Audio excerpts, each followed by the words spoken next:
Fort Sumter was a Union fort positioned at the entrance of Charleston Harbor. It was centered on much debate of the possessor of the fort and was fired by the Confederates and captured, initiating the Civil War.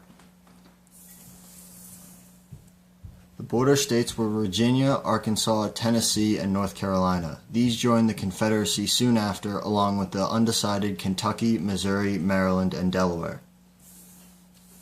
Habeas corpus, suspended by Lincoln at the start of the Civil War, was a constitutional requirement that authorities explain to a court their reasons for arresting someone.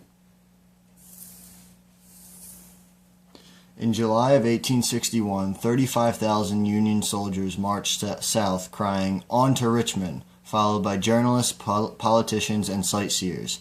They met 25,000 Confederate troops and later an auxiliary force of 2,300 Confederate troops where Union soldiers broke ranks and were massacred. The form of war utilized by the South, which gave them the home field advantage over the invading Union, was a defensive warfare. Robert E. Lee was offered to be the commander of the Union. However, he declined, saying that he belonged to his home state of Virginia, which was part of the Confederacy. William Seward was the Secretary of State under Lincoln's administration and was widely seen as the leader of the Republican Party. Salmon P. Chase was the Secretary of Treasury and opposed concessions to the South, also considered Lincoln too conciliatory. Edward M. Stanton was the leader of the War Department and struggled under the ability to supply the number of necessary troops.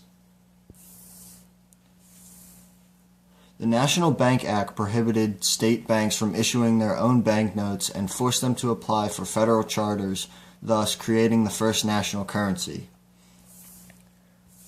The Morrill Tariff Act, combined with subsequent measures, raised the tariffs to more than double the pre-war rate.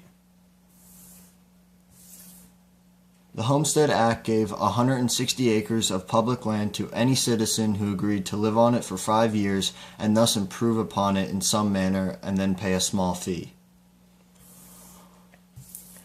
The Morrill Land Grant Act gave the states public land that would allow them to finance land-grant colleges, offering education to ordinary citizens in various skills. The Anaconda Plan envisaged slowly squeezing the South with a blockade at sea and on the Mississippi River.